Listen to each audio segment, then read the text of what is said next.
right, beautiful people. We live in both places. Happy Sunday. Hold on. Let me get my stuff.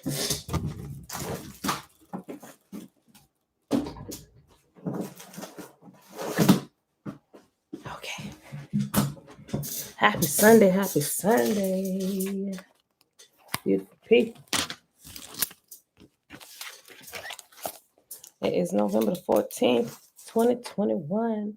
Day 301 of year 3 of reading through the books of the law and the prophets, and of the 3-year consecutive day count, day 969.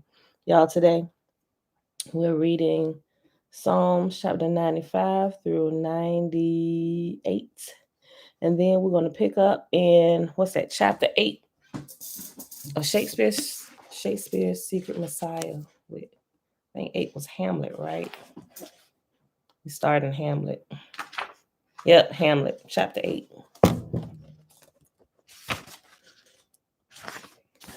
On page 209. Sorry. Chapter 8.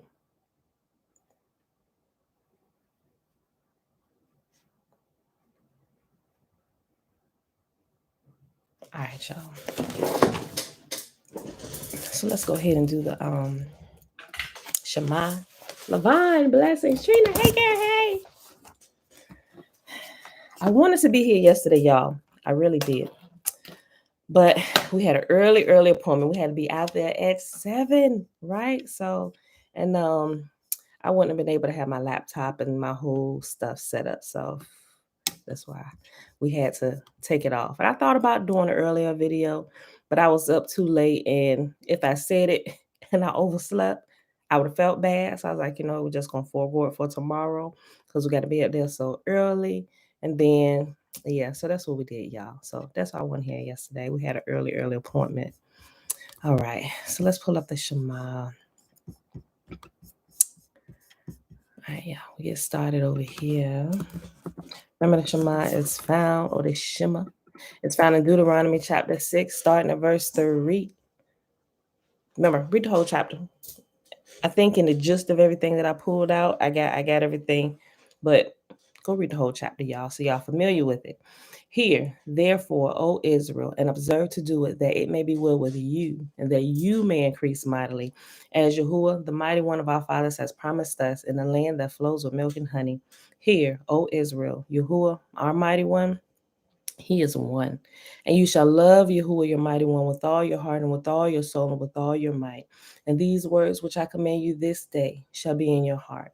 And you shall teach them diligently unto your children, and shall talk of them when you sit in your house, when you walk by the way, when you lie down, and when you rise up. And you shall bind them for a sign upon your hand, and they shall be as frontlets between your eyes. And you shall write them upon the posts of your house and on your gates. And Yahuwah commanded us to do all these statutes, to fear Yahuwah, our mighty one, for our good always, that he might preserve us alive as it is at this day. And it shall be our righteousness if we observe to do all these commandments before Yahuwah, our mighty one, as he has commanded us. All right, beautiful people. Let's see. Move this. I'll bring that back a little bit later, pull y'all back up. Joy, shalom, sis. Okay, y'all. I left my mouse upstairs. Hold on.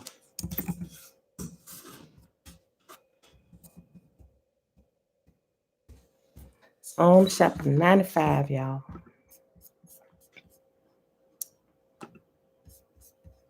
Okay.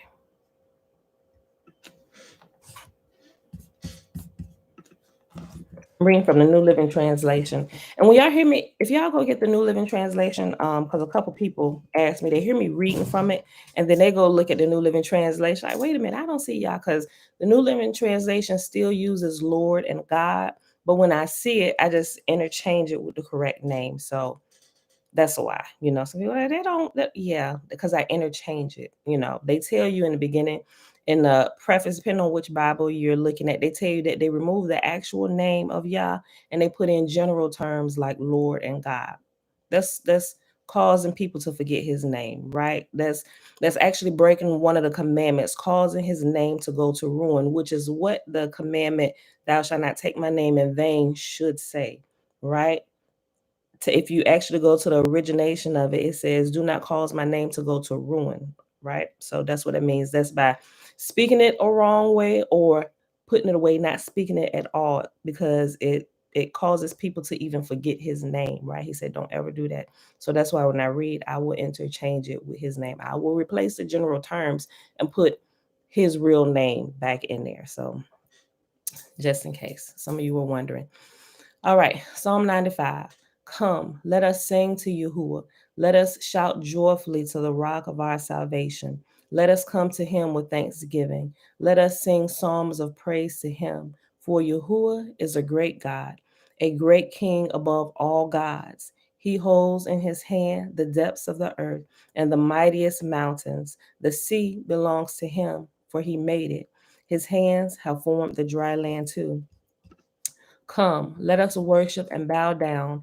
Let us kneel before Yahuwah our Maker, for he is our God. We are the people he watches over, the flock under his care.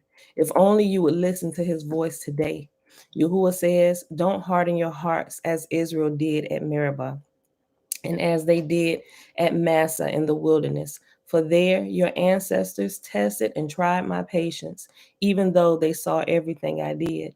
For 40 years I was angry with them, and I said, they are a people whose hearts turn away from me. They refuse to do what I tell them. So in my anger, so in my anger, I took an oath. They will never enter my place of rest. Yahuwah is one. Shalom. Next Psalm, Psalm 96. Hold on, let me turn on this fan, y'all. It's hot. Okay. Sing a new song to Yahuwah. Let the whole earth sing to Yahuwah.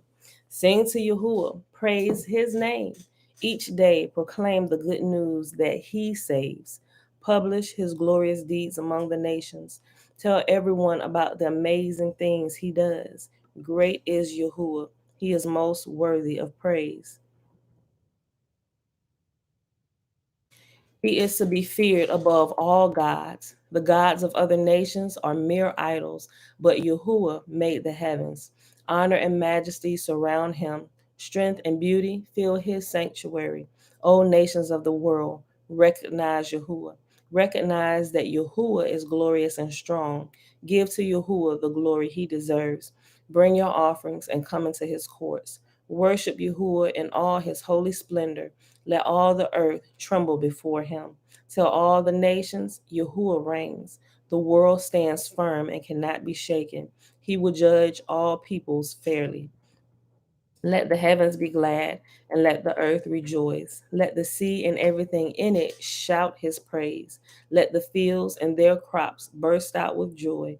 Let the trees of the forest sing for joy before Yahuwah, for he is coming.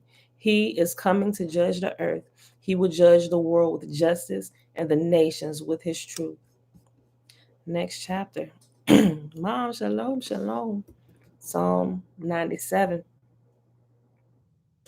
Yahuwah is king. Let the earth rejoice. Let the farthest coastlands be glad. Dark clouds surround him. Righteousness and justice are the foundations of his throne. Fire spreads ahead of him and burns up all his foes. His lightning flashes out across the world. The earth sees and trembles. The mountains melt like wax before Yahuwah. Before the God of all the earth. The heavens proclaim his righteousness. Every nation sees his glory. Those who worship idols are disgraced. All who brag about their worthless gods, for every god must bow to him. Jerusalem has heard and rejoiced, and all the towns of Judah are glad because of your justice, O Yah.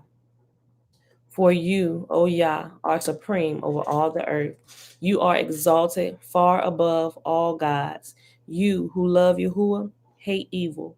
He protects the lives of his godly people and rescues them from the power of the wicked. Light shines on the godly and joy on those whose hearts are right. May all who are godly rejoice in Yahuwah and praise his holy name. All right, y'all, last chapter for today.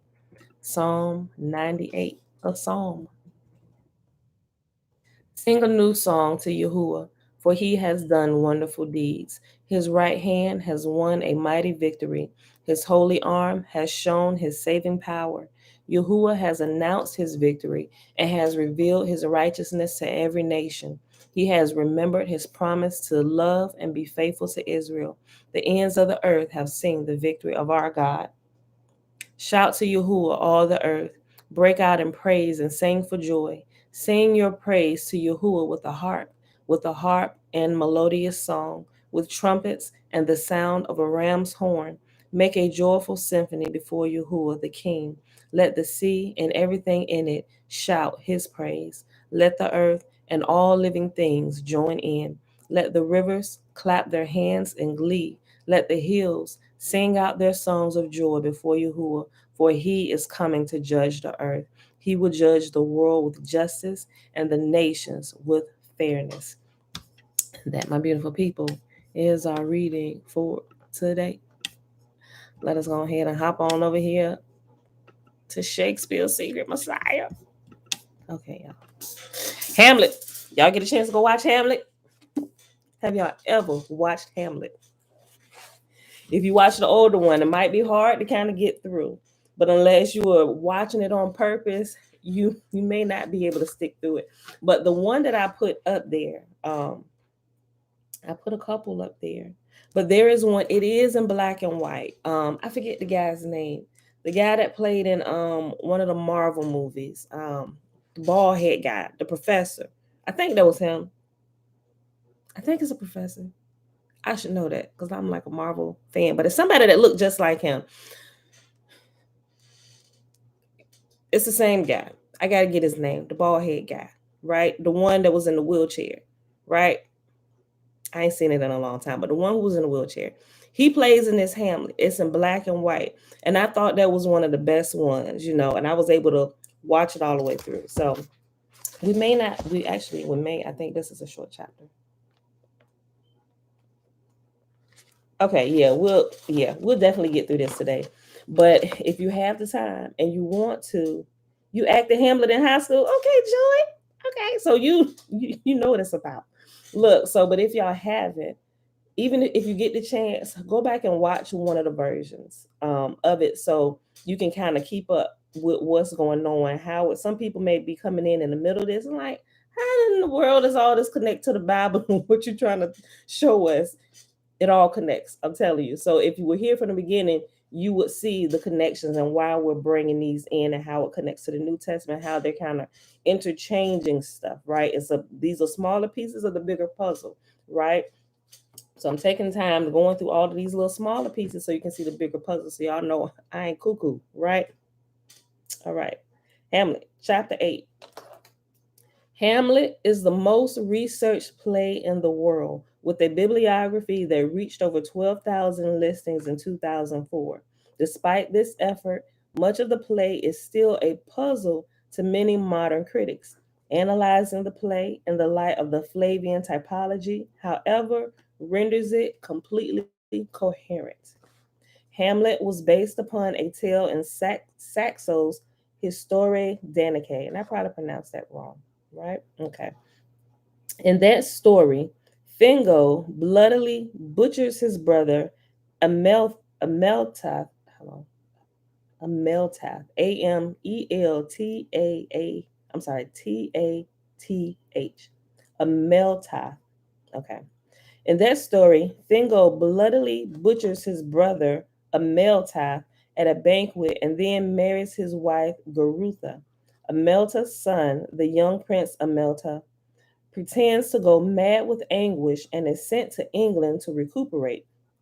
A year later, he returns, analogous to the return of Ulysses, and gets Fingo and his nobles drunk at a feast and kills them all by setting fire to the hall. Shakespeare's version has far more carnage than its source. A critic noted that the script is so stocked with limbs, organs, and body fluids that the play looks like a dissecting room. Reference 80. Eyes, tongues, hands, arms, faces, and brains are mentioned incessantly. In total, 60 different body parts are depicted. Hamlet, discussing a prospective sword fight with Laertes, suggests to divide him inventorily. Act 4, Scene 2, line 114. There are references to pieces, Act 1, Scene 1, line 19, and carving up, line 1, Scene 3, line 30. Hamlet goes to draw apart the body he hath killed, Act 4, Scene 1, line 24. Such carving is also emphasized by one of the players of the play within the play. Quote, when she saw Pyrrhus make malicious sport in mincing with his sword her husband's limbs. End quote. I'm read that again because it made sense, but I think I read it too fast.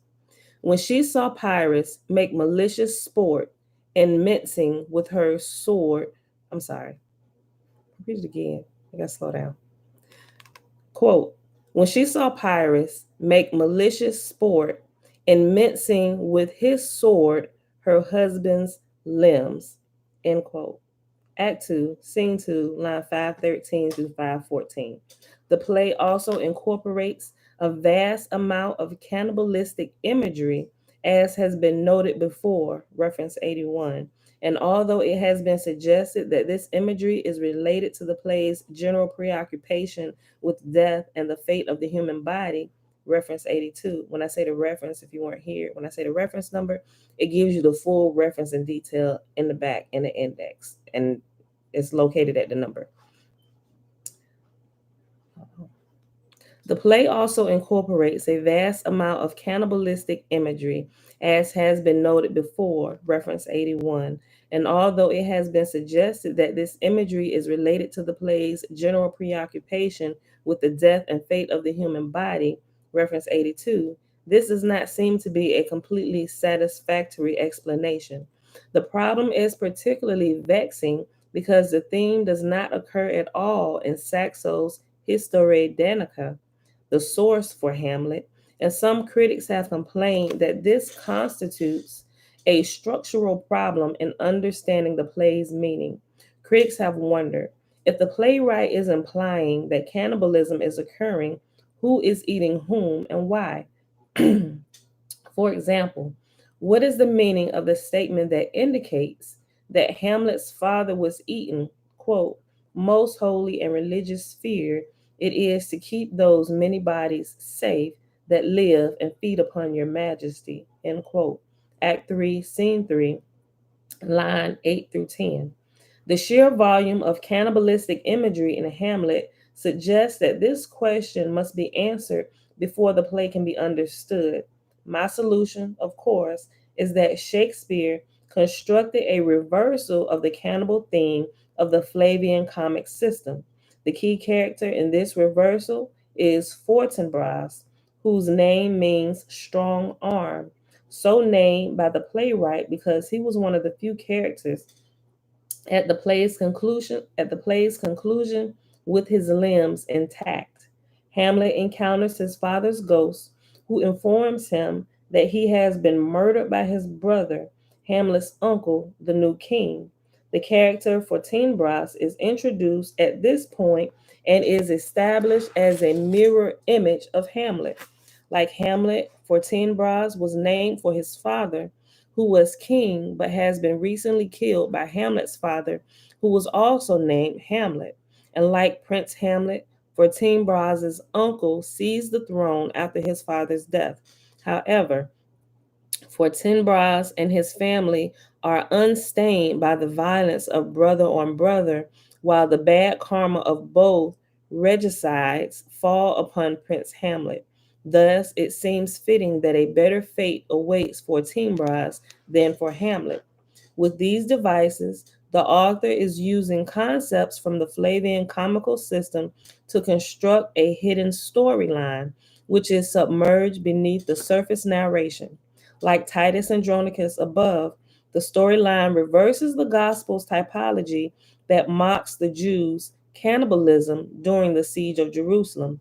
To achieve this literary reversal of fate, the play sets up two generations with parallel names. In the first generation, Hamlet defeats Fortinbras and seized his land. But in the second generation, this will be reversed and Fortinbras will reclaim his territory. Fortinbras' name is one of an unusual number of references in the play to arms, which foreshadow the limbs that will be pruned and cannibalized at the conclusion of the play. At one point in the play, a gardener who has trouble digging because he is an amputee, Act 5, Scene 1, line 30, is contrasted with Fortinbras and his strong arms. The humor is accentuated with the understanding that the author is intentionally juxtaposing his play to the pruning of the Jewish Messiah satirically depicted in the Gospels. The following examples of the hand and arm humor are just those found. Hold on. Let me go back. The following examples of the hand and arm humor are just those found in Act 1, Scene 2. Quote, Horatio, in the dead vast and middle of the night, then thus encountered a figure like your father, armed at point, exactly, cap a pay. I'm sorry, it says cap a pay, appears before them, and with solemn march, the apparition comes. I knew your father. These hands are not more like. Hamlet, armed, say you? Marcellus Bernardo, armed, my lord. Hamlet, from top to toe? Marcellus Bernardo, my lord, from head to foot. Hamlet, my father's spirit in arms, all is not well. End quote. Act 1, Scene 2, line 198 through line 254. The name of the character, Polonius, is also related to the cannibal theme. His name is a play upon Polony, a word that meant sausage in medieval English. Polonius's body parts are referred to as offal, Offal.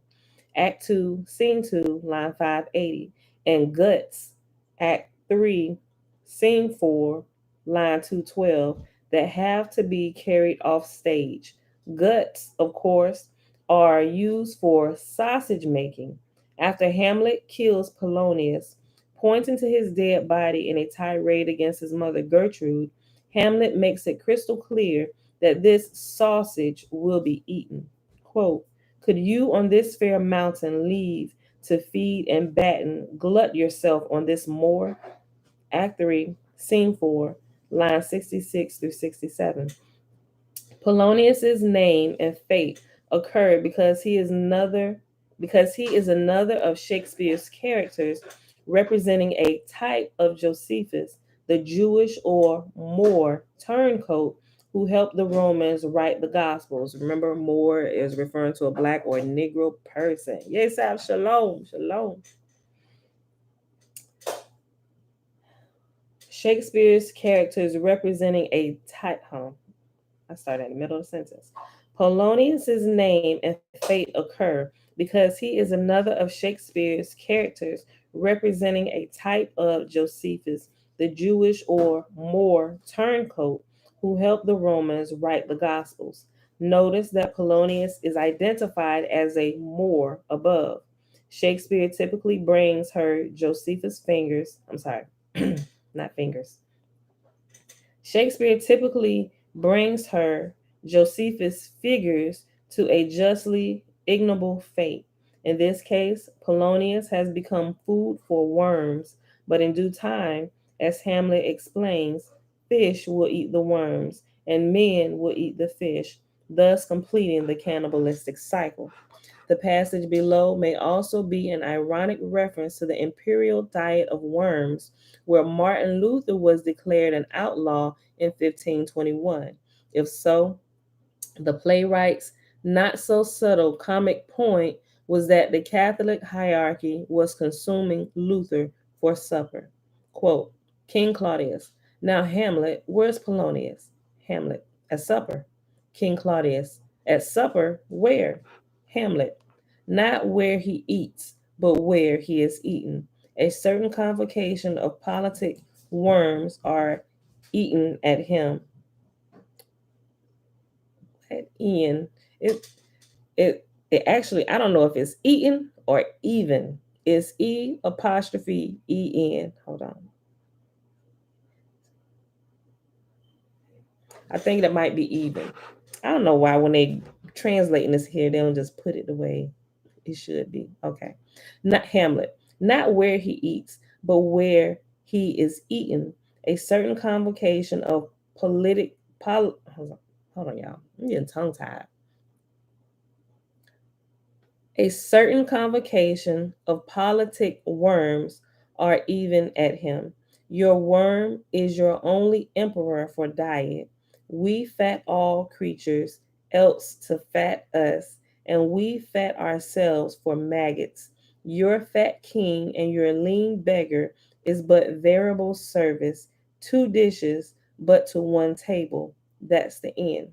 King Claudius, alas, alas, Hamlet, a man may eat fish with a worm that hath eat of a king, and cat of the fish that hath fed of the worm.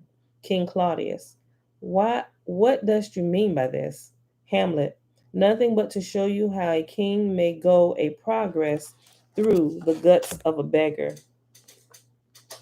Act 4, Scene 3, lines 16 through 31.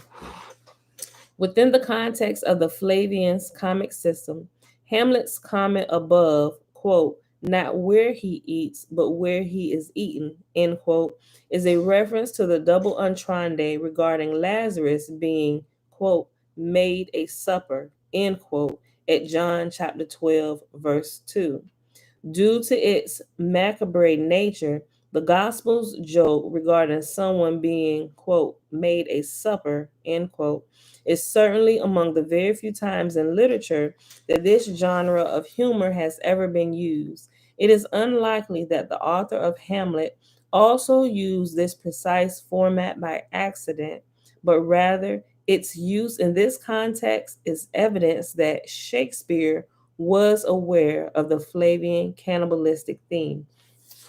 The passage in Hamlet is also clever irony in that it was Josephus, that is, Joseph of Arimathea, who, after he took Jesus' body down from the cross, placed the body in the sepulchre where the stone could be used to hide it. Polonius's fate is a reversal of Josephus's action. While Josephus was hiding a body, it is Polonius's own body that is being hidden before it is eaten. Further, as shown below, the author helps the reader understand that the play is taking place within a, quote, Lazarus context, end quote, by playing on the word Lazar. Other references to cannibalism in Hamlet draw on Seneca's thesis, it's not thesis, Thyestes, Hyestes. Okay, Thyest. It's the name of his writing. I don't know how to pronounce it. Okay. Other references to cannibalism in Hamlet draw on Seneca's Thais, the story of a king named Artreus who served them as dinner to their father. These subtle references may have been apparent to erudite Elizabethans since Jasper Haywood's translation of Seneca's works had been published in 1566. Nash commented that, quote, Seneca read by candlelight yields many good sentences, and if you entreat him fair in a frosty morning, he will afford you whole Hamlets, end quote. Nash, preface to Green's Menathon. Hamlet's desire to drink hot blood echoes the desire of Atreus to pour hot blood down his brother's throat in Thyestes 1060. Less obvious is the playwright's use of Seneca's description that one of the nephews' head fell thrice and sighed as if it fell off its body. Quote, the royal diadem fell twice, yea, thrice. With a whispered sound, the head rolled downward. End quote. Thyestes 705 through 6. Ophelia's description of Hamlet's madness uses Seneca's imagery of the three head motions at the sighing. The playwright is thus using Thyestes' nephew as a type for Hamlet to indicate that the same fate awaits the Dane. In other words, he will be eaten. Quote, at last, a little shaking of mine arm, and thrice, his head thus waving up and down, he raised a sigh so piteous and profound as it did seem to shatter all his bulk, and in his being, that done, he lets me go. End quote. That's Act 2, Scene 1, line 89 through 83. The following comment about how quickly Hamlet's mother married after his father's death is an example of the clever wordplay the author created that becomes visible once the play is understood as a reversal of the cannibalistic humor in the Gospels. Quote, the funeral baked meats did coldly furnish forth the marriage tables, end quote. Act 1, Scene 2, line 180 through line 181. What were these, quote, funeral baked meats, end quote? The author makes this known with a statement, quote, many bodies feed upon your majesty, end quote. That's Act 3, Scene 3, line 9 through 10. Thus, the meat at King Hamlet's funeral was his flesh. The author set up the cannibalism of Hamlet's father in another way. The author used Lazarus as a type for Hamlet's father to communicate that he also underwent Lazarus's grim cannibalized fate. This was established by describing the effect of the poison that killed the king as making him Lazar-like. The word Lazar stems from Lazarus, who was described in the Gospels as a beggar with skin ulcers licked by dogs as well as being cannibalized. Quote, the leprous distilment whose effect holds such an enmity with blood of man that swift as quicksilver it courses through the natural gates and alleys of the body, and with a sudden vigor doth horset, and curd like eager droppings into milk, and thin wholesome blood, so did it mine, and a most instant tetter barked about, most Lazar-like, with vile and loathsome crust, all my smooth body. End quote. Act 1, Scene 5, lines 64 through 73. The storyline of the satirical level of Hamlet begins in Act 1, Scene 5, when Hamlet, after he has spoken with his father's ghost, states that he is going to pray. When we next hear of Hamlet, Ophelia describes him as a changed man who has gone mad. Quote, Ophelia, my lord, as I was sewing in my closet, Lord Hamlet, with his doublet all embraced, no hat upon his head, his stockings fouled, ungirdled, and down gived to his ankle, pale as his shirt, his knees knocking each other, and with a look so piteous in purport, as if he had been loosed out of hell, to speak of horrors, he comes before me. Lord Polonius, mad for thy love? Ophelia, my lord, I do not know, but truly I do fear it. End quote. That's Act 2, Scene 1, line 74 through 83. Soon we learn that Hamlet has not been driven mad by love, but rather by his reading of a book. Enter Hamlet. Quote, I'm sorry. Here's the quote. Hamlet enters reading a book. Polonius, oh, give me leave. How does my good Lord Hamlet? Hamlet, well, God of mercy. Lord Polonius, do you know me, my lord? Hamlet, excellent will, you are a fishmonger. Lord Polonius, not I, my lord. Hamlet, then I would you were so honest a man. Lord Polonius, honest, my lord? Hamlet, sir, to be honest, as this world goes, is to be one man picked out of 10,000. Lord Polonius, that's very true, my lord. Hamlet, for if the sun breeds maggots in a dead dog, being a god kissing carrion, have you a daughter? Lord Polonius, I have, my lord. Hamlet, let her not walk in the sun. Conception is a blessing, but not as your daughter may conceive. Friend, look to it. Lord Polonius, aside. How say you by what? Still harping on my daughter? Yet he knew not me at first. He said I was a fishmonger. He is far gone, far gone. And truly, in my youth, I suffered much extremity for love, very near this. I'll speak to him again. What do you read, my lord? Hamlet. Words, words, words. Lord Polonius. What is the matter, my lord? Hamlet. Between who? Lord Polonius. I mean the matter that you read, my lord. Hamlet.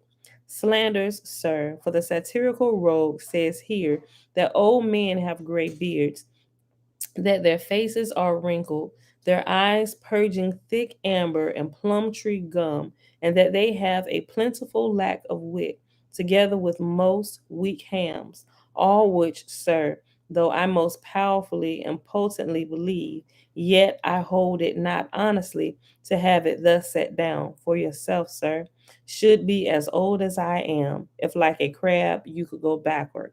Lord Polonius, aside. Though this be madness, yet there is method in it. Will you walk out of the air, my lord? End quote. That's Act 2, Scene 2, line 168 through 206. Tantalizingly, the playwright does not state the name of the book, which can only be which can only be inferred by the reader.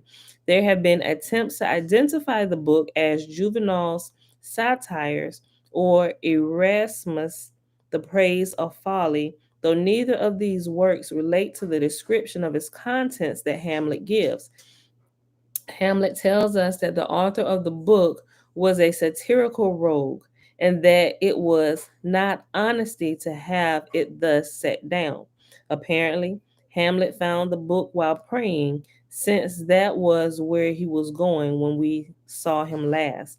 Act 1, Scene 5, line 138 through 195. All of this, of course, is consistent with my view that the book was the histories of Josephus, which were sometimes bound with the New Testament. That drove Hamlet mad. I'm sorry. What drove Hamlet mad was that he recognized the Flavian conspiracy.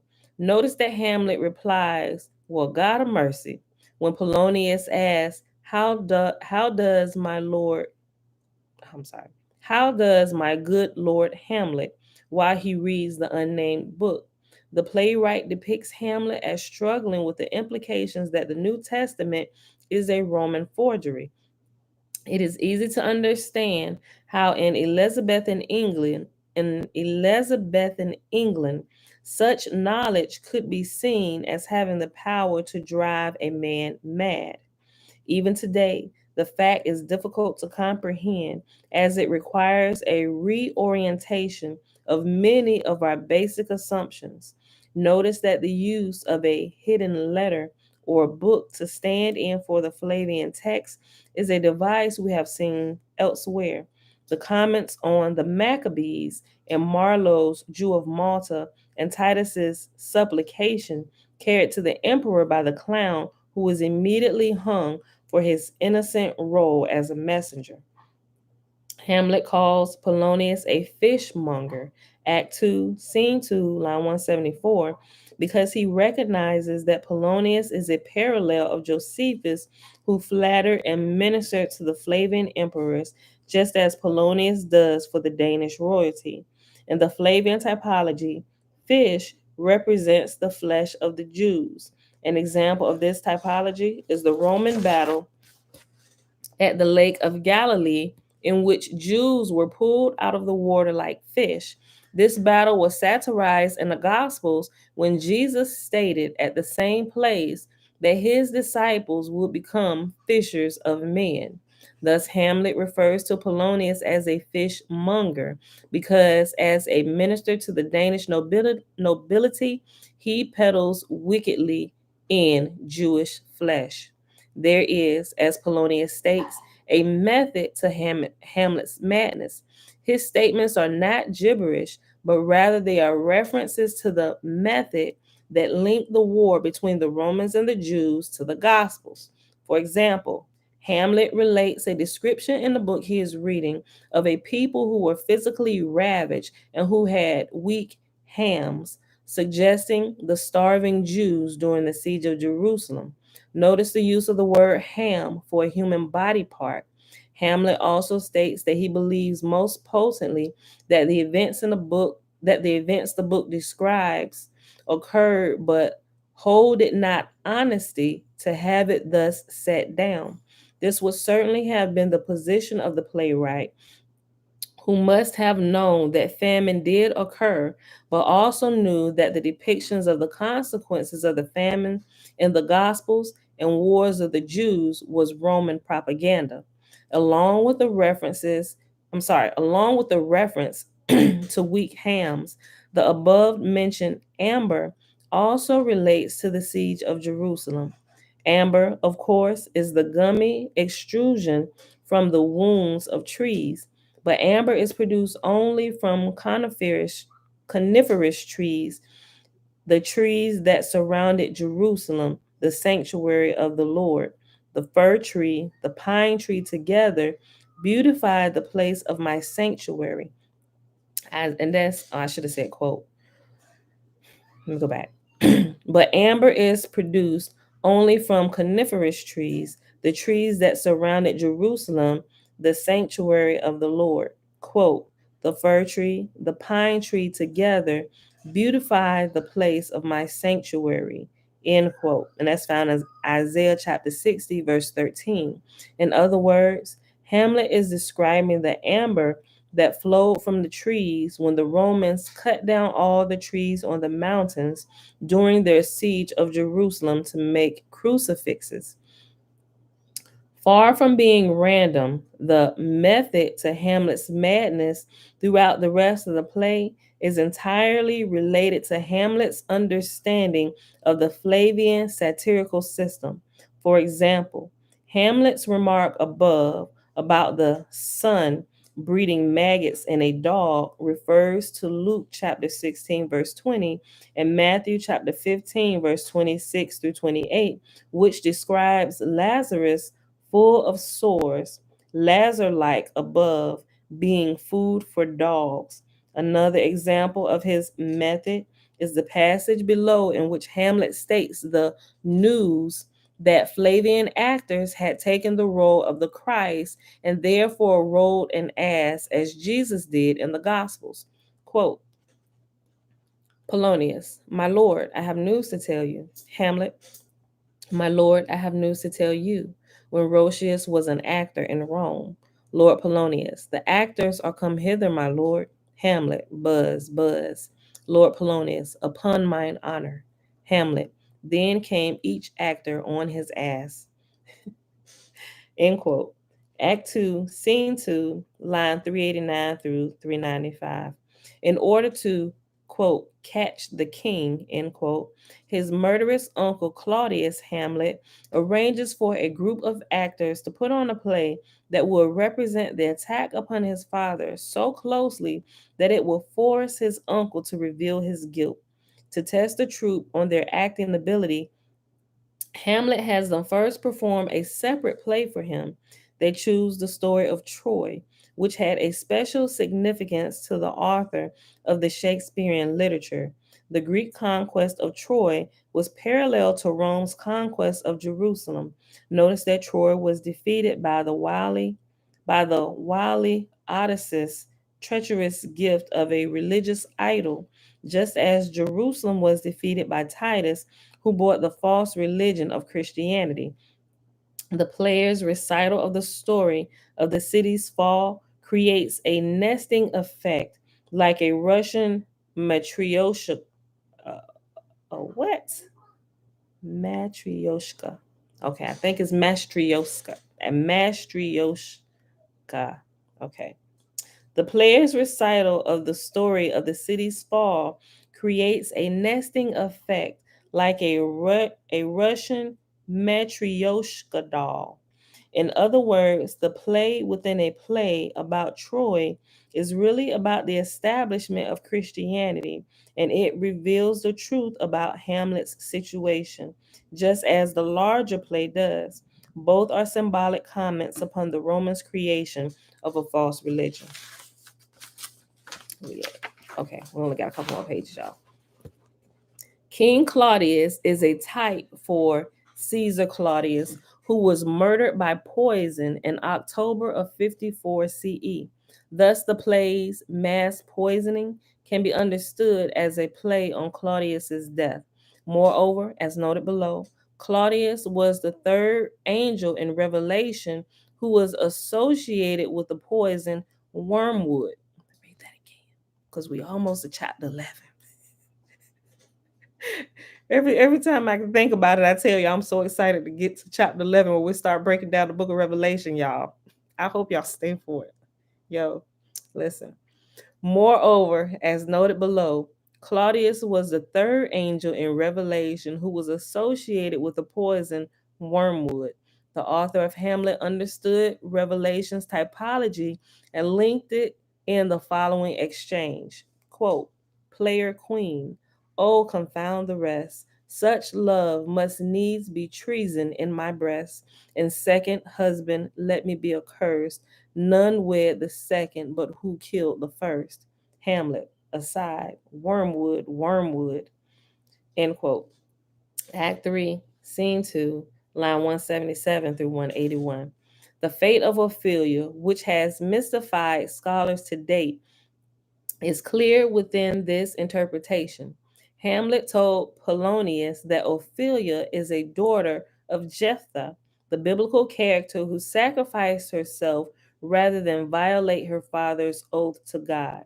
The reason that Hamlet tells her to, quote, get to a nunnery, end quote, is to prevent her from breeding more Burgius. I think that's Burgess, forgive me. Okay, I think that's Burgess. I could be wrong. The reason that Hamlet tells her to get to a nunnery is to prevent her from breeding more Burgess fishmongers like Polonius and herself. Her ensuing madness and suicide is because, like Hamlet, she learns that Jesus/Titus is a false god who did not rise from the dead. Quote, Ophelia, how should I your true love know from another one? By his cockle hat and staff and his sandaled shoon. He is dead and gone, lady. He is dead and gone. At his head is a patch of green grass, and at his feet there is a tombstone. End quote. Act 4, Scene 5, line 23 through 32.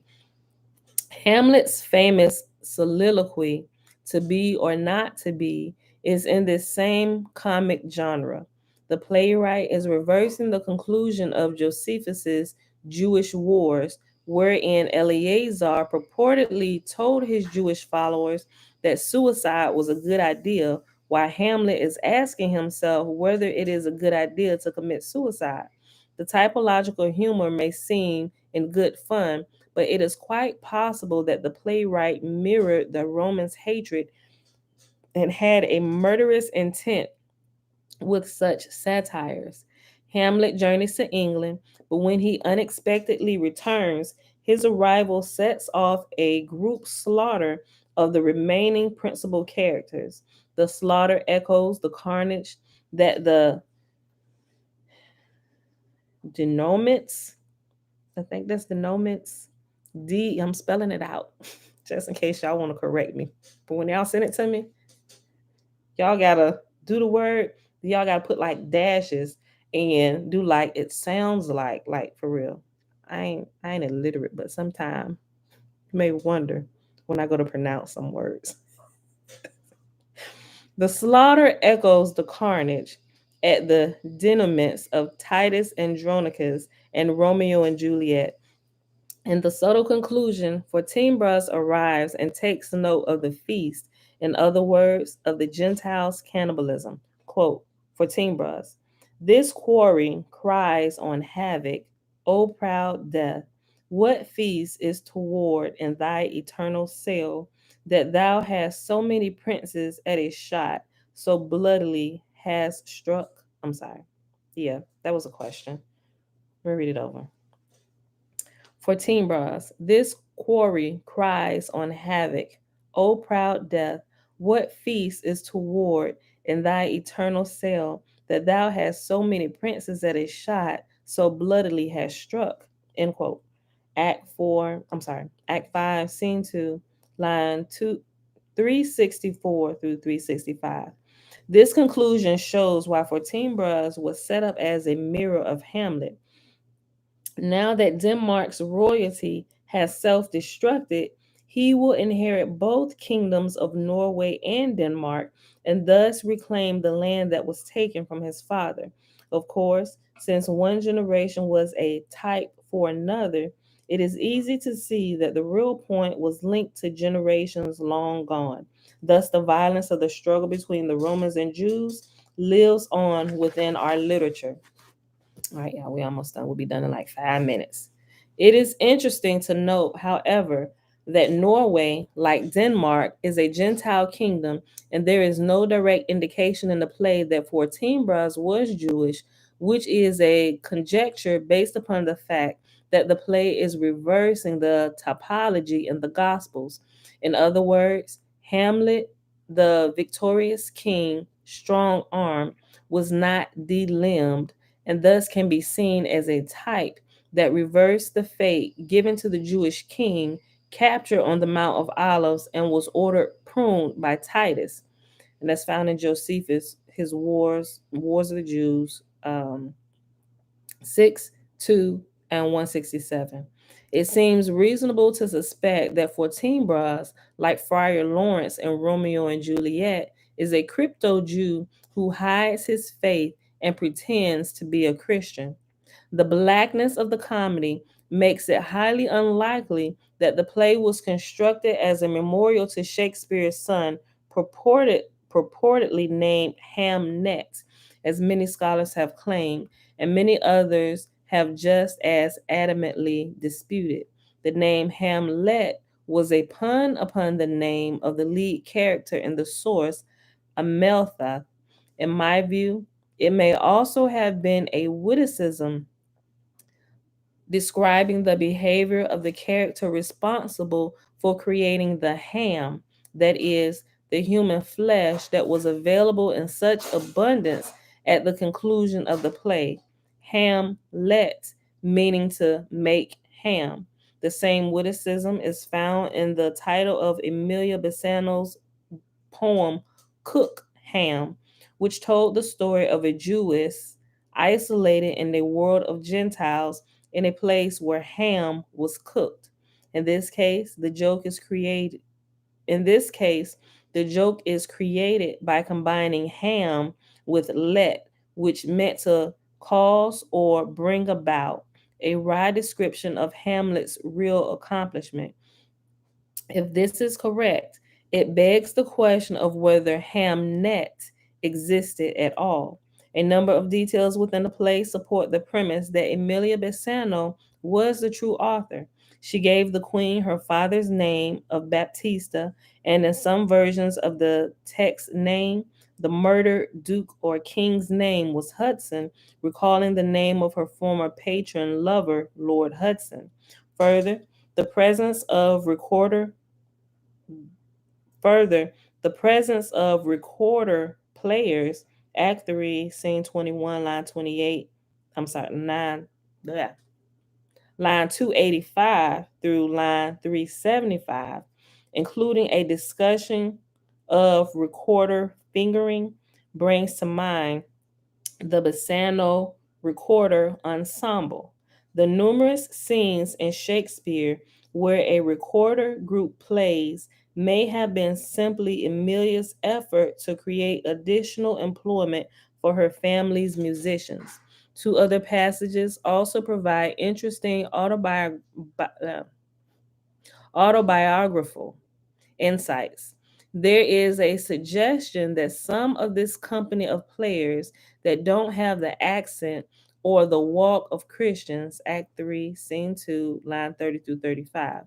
A possible conjecture from the statement that those players were crypto Jews. Moreover, there is also a passage that seems to state that the writer of the verse is a woman and one who is insistent that she is able to speak her mind or the blank verse shall cease. Quote, Hamlet, the lady shall say her mind freely or the blank verse shall halt forth it. End quote. Act 2, Scene 2, line 324. While on the surface, Hamlet appears to be talking about the upcoming arrival of an actor's troupe, it is easy to imagine that the comment also suggests that a lady was the author of the blank verse, that is, Hamlet itself. It was quite in keeping with Amelia's sense of wit to have signed her name to the work in this manner. And that is the end of chapter 8, y'all, and the end of all of our reading for today, right on time. All right, y'all. So I hope y'all enjoyed that. We trucking right along. 9, 10, 11. We should be starting. Let me see how long these chapters are so I can give y'all about a good time when we should be arriving in chapter 11. Let's see, that's going to take 2 days. That chapter. That's going to probably take 2 days. And by the end of this week, we should be starting in chapter 11. That's chapter 9. It's going to take 2 days. Yeah, that's definitely going to take 2 days. That's definitely going to take 2 days. I hope it don't take 3. If I don't add in any of my stories.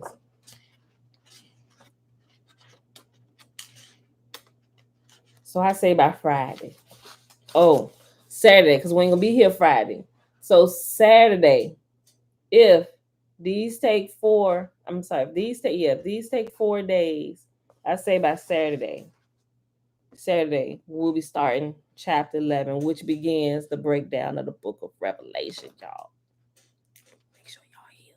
Y'all got to make sure y'all here, especially if y'all are end times prophecy fanatic like I was. I mean, I still am, but I just understand it a little bit better, right? I understand it a little bit better in light of the truth. So now it's like, oh, snap. We've been taken. Right? Gil, shalom, shalom. Oh, thank you. I don't know. They would look.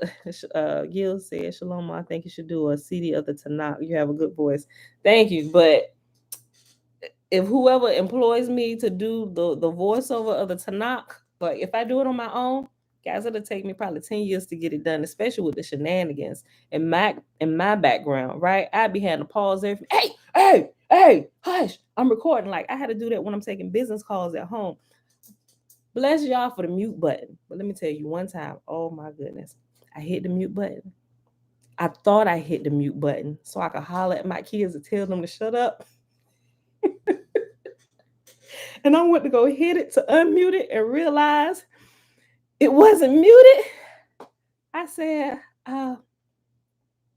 my customer's name. I said, did you just hear me scream? And she bust out, started laughing. She said, yeah, apparently you're working from home today, right? I said, oh my goodness. I said, yes. I said, forgive me. I said, they're making so much noise in here in my background. And their dad is not here yet to kind of keep them occupied while I get this done. She said, hey, been there, done that.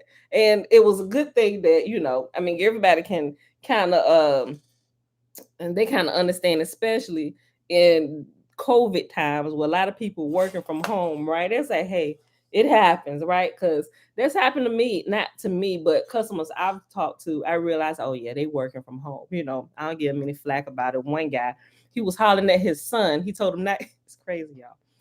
He was calling. We was sealing up an order for a project that was about to be done, and apparently his son, who seemed to be younger, he was. This is just what I gathered from hearing him scream and yell, and the phone dropped.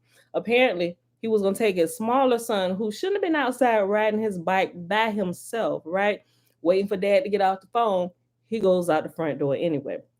And then he couldn't put the phone. It sounded like he was struggling to get the phone on me. He said, I'm sorry, hold on one moment. Hey, and he went, I heard the phone drop and he run out and I heard the door. I'm like, what the world going on here? I hear him, hey, catch your brother.